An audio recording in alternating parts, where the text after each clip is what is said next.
โอเควันนี้สิพามาเล่นเกมได้รับตำหนักว่าสมัยอ้ายตะกี้ตะกอนคนเนี้ยเขามีโทรศัพท์ครั้งแรกในชีวิตเนาะเกมนี้ที่ว่าข่อยดินพอก่อนแต่ข้าวข่อยมีโทรศัพท์ข่อยก็ดินเกมนี้เนี่ยคลายเครียดแต่ว่าข่อยเครียดกว่าเก่าเลยเนี่ยที่ว่าข่อยบ่ผ่านนี่เกมคนกากที่ว่าข่อยบ่ผ่านมันด่านบ่เป็นตาแต่ว่าเขาเสียประชากร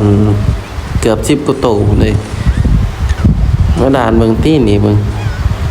มันบ่เป็นตาซั่นนะนี่เข้าใจบักเป็นดินใบเขาเนาะเสือก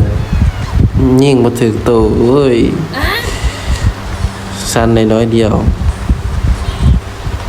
แม่เอายังสู้ต่อไปมันก็ได้อยู่เบิด6ตัวกำลังผ่านได้2ด่านเอาสู้ยิง3เหลี่ยมเพิ่มสปีดนี่โอเค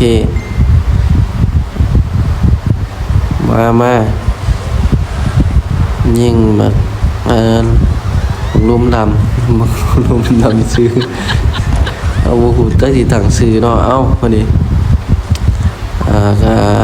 โอ้ยผ่านยนต์มากันนี่เดือดแสนมานี่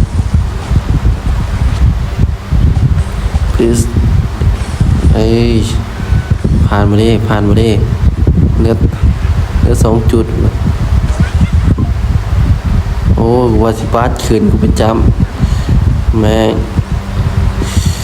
พอผ่านทำหน้า